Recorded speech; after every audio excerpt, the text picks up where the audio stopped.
Chers amis, bonjour. J'ai fait l'effort de nettoyer le petit machin de ma cam là parce que la vidéo d'avant était pas terrible.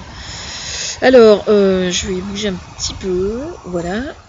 Il se trouve que j'avais une abeille géante dans mon ciel là. Je rigole parce que c'était un truc volant quoi.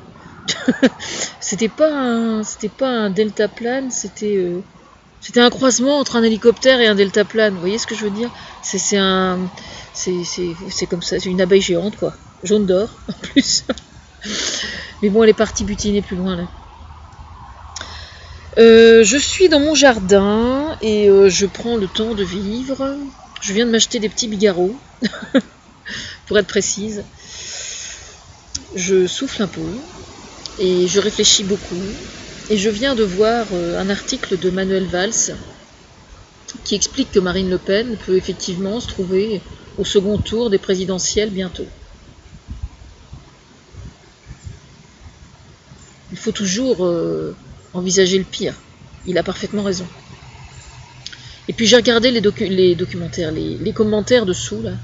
Et alors évidemment, il se trouve toujours énormément de gens pour crier au loup, quoi. Comme d'habitude. C'est absolument exaspérant de voir à quel point les gens éprouvent un malin plaisir à ne voir que le verre à moitié vide et surtout pas le verre à moitié plein. Et ça, franchement, ça me gonfle, vous avez même pas idée, quoi. Parce que on nous parle évidemment de la cote de François Hollande qui est au plus bas. Oui, bah oui. Évidemment, moi je suis sa conseillère, donc je me sens visée, bien évidemment. Le problème, c'est que je suis sûre d'avoir raison. Et oui, je suis sûre d'avoir raison. Pour quelle raison? Sans vouloir faire de répétition.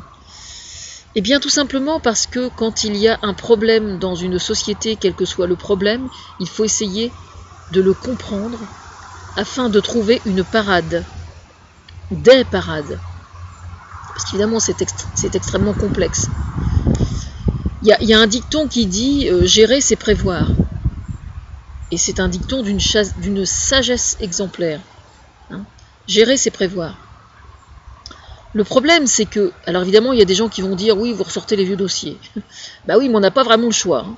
Il se trouve que Nicolas Sarkozy, quand lui, il était président de la République, en tant que gestionnaire de l'État, il devait lui aussi prévoir.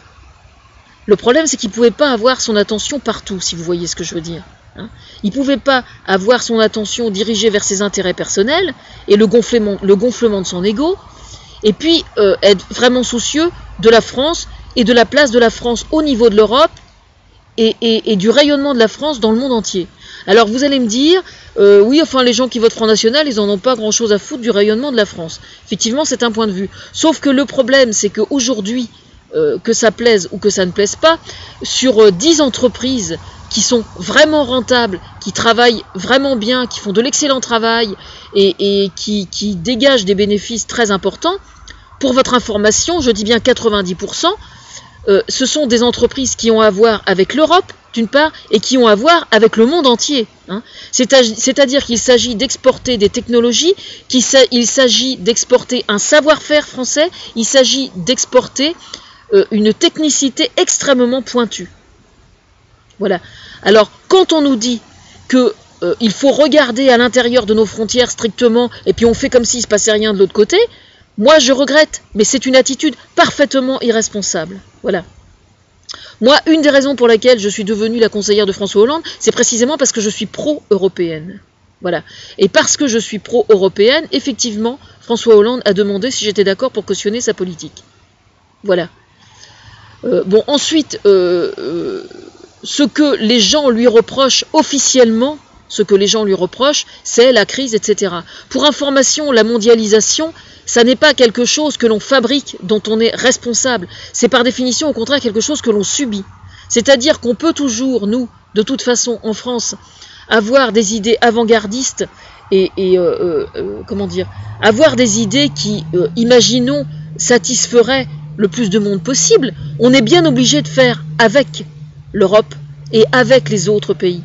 Autrement dit, l'Europe, si jamais on prêche contre l'Europe et si l'on prétend pouvoir se passer de l'Europe, quel que soit l'aspect en question, eh bien les autres pays d'Europe, de toute façon, l'Europe, elle serait là, elle est là. Et si elle n'est pas là avec notre consentement et selon nous et avec nous acteurs de l'Europe, eh bien nous subirions la totalité des côtés négatifs de l'Europe sans pouvoir la ramener de quelque façon que ce soit. Vous voulez des exemples? Eh bien je vais vous en donner. Moi je vais vous parler par exemple de la délinquance au niveau européen et au niveau international, donc mondial. Je dis bien la délinquance, c'est-à-dire par exemple les réseaux de mafia qui prennent l'apparence, c'est un peu comme un caméléon, hein, c'est-à-dire qu'aujourd'hui au sein des différentes mafias, vous avez des juristes, vous avez des techniciens, vous avez des gens, vous avez des cerveaux littéralement au sein des différentes mafias. Pour lutter aujourd'hui contre la délinquance au niveau européen, au niveau international, il est absolument impératif d'avoir une Europe forte. D'accord ?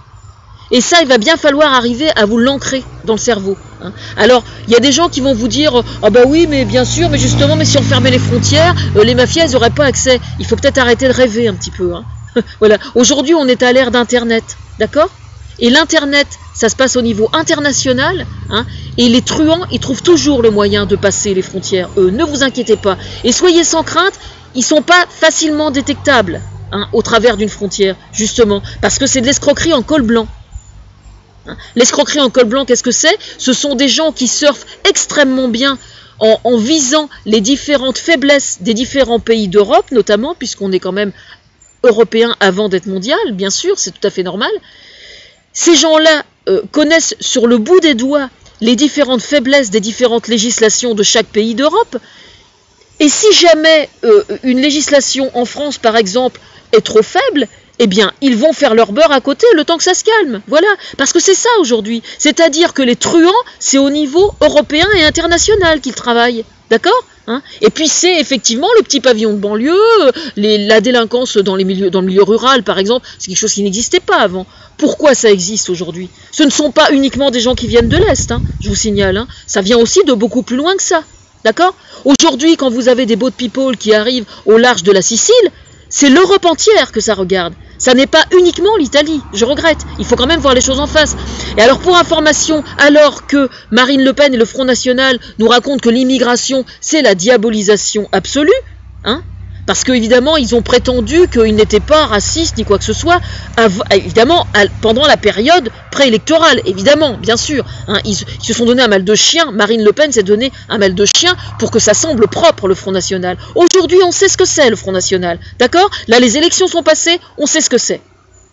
Ce qui se passe aujourd'hui entre Marine Le Pen et son père, je vous signale que moi, je l'ai annoncé il y a 3 ans déjà, hein. C'est visible sur mon blog, hein, parce que Marine Le Pen n'a toujours fait de la politique, premièrement que pour s'enrichir, deuxièmement que pour réparer son papa. Hein, voilà. Le conflit entre le père et la fille, moi je l'ai sorti il y a 3 ans déjà. Hein. Il n'y a pas besoin d'avoir fait l'ENA hein, pour le savoir. Hein. Tout le monde sait ce que c'est que de réparer son père. C'est de la psychologie de bas étage et basique. N'importe qui est capable de comprendre ça. Hein. Voilà. N'empêche qu'aujourd'hui, c'est effectivement ce qui se passe. Et qu'est-ce que ça donne? Ça donne que, du coup, comme ils sont obligés de laver leur linge sale plus ou moins en famille, enfin, pas en famille, mais plus ou moins en public, au contraire, eh bien, le résultat, c'est que le linge extrêmement sale, il ressort, là, hein, et il est vraiment sur le dessus, hein. D'accord? Alors moi, il y a 3 ou 4 mois, ou je sais plus, il y a 2 ou 3 mois, j'avais fait une vidéo en expliquant de toute façon les dossiers, vous inquiétez pas, ce sont les premiers dossiers qui sont prêts à sortir après l'UMP sur les bureaux du juge. Eh bien, voilà. Jean-Marie Le Pen, comment s'est-il enrichi? Quels sont les dossiers qu'on a sur son compte? Les juges sont en train de travailler dessus. Voilà ce qu'est aujourd'hui le Front National, ce qui n'a jamais cessé d'être. D'accord? Toute l'énergie que Marine Le Pen a mis sur pied pour faire croire que c'était un parti respectable, c'est de la merde. Parce que le Front National n'a jamais été respectable. Voilà. Aujourd'hui, hein, vous avez en France une certaine quantité qui vient de l'immigration, qui vient d'Algérie. D'accord? Ce sont des gens qui se sont trouvés en état de guerre au moment de la décolonisation de l'Algérie. Ces gens-là portent dans leur arbre généalogique toutes ces blessures-là. Et alors aujourd'hui que François Hollande est prêt, et c'est très bien, je suis super contente de ça, à accueillir l'armée algérienne pour défiler pour le 14 juillet, précisément pour sceller la réconciliation et pour repartir sur des bases saines, Qui s'oppose à ça? Bien évidemment, uniquement le Front National. C'est-à-dire qu'aujourd'hui, vous avez les communautés de Harkis, etc., qui, eux, sont parfaitement d'accord avec François Hollande. C'est-à-dire que quand on vous explique, quand on vous démontre par A plus B que le Front National n'est un parti qui ne peut fonctionner que sur la haine, eh bien voilà, la preuve est faite. La preuve est faite. Je sais ce que c'est, hein, parce que moi, dans ma famille, j'ai aussi des gens qui votent Front National parce qu'ils ont fait la guerre d'Algérie. Je veux dire, on en connaît tous autour de nous. D'accord? On en connaît tous. Voilà. Moi, je suis désolée. Quand je vois une femme qui porte le voile, à partir du moment où le visage est découvert, je me fous complètement de savoir si elle est musulmane, si elle l'est pas, si elle est algérienne, marocaine, tunisienne ou de quelque pays que ce soit. Ça n'a aucune importance. Ce que je vois, c'est la femme qui est derrière. Je fais attention aux gens, je fais attention aux individus, hein, au-delà de leur culture, au-delà de leur culture. Hein. Et les choses qui me font rire, moi, ça les fait rire eux de la même façon. Il y a énormément de choses qui sont en commun entre les peuples. D'accord?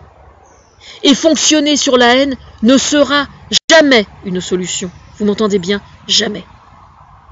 Maintenant, moi j'aimerais bien que tous les gens qui sont de gauche, toutes gauches confondues, soient un tout petit peu plus responsables et arrêtent de mépriser le travail qu'a fait François Hollande depuis 2 ans, parce que c'est franchement profondément irritant, et en ce qui me concerne, c'est carrément insultant. Parce que vous savez très bien que c'est lui qui a raison. Vous savez très bien que c'est un très bon président de la République et qu'il est particulièrement responsable, au contraire. Ce qui emmerde certains, par contre, c'est qu'effectivement, il y a certains intérêts privés, notamment, qui se trouvent effectivement menacés. Hein. Les bonnes familles bourgeoises, hein, catholiques notamment, hein, qui sont bien assis sur leurs œufs, hein, et puis qui vont effectivement avoir de plus en plus de mal à trouver où investir leur pognon, parce qu'il y a de moins en moins de paradis fiscaux qui vont être susceptibles de les accueillir. Ça fout bien la merde. Hein. Ça les fait bien chier. Hein. Eh bien, on n'a pas fini de vous emmerder. C'est moi qui vous le dis. Hein.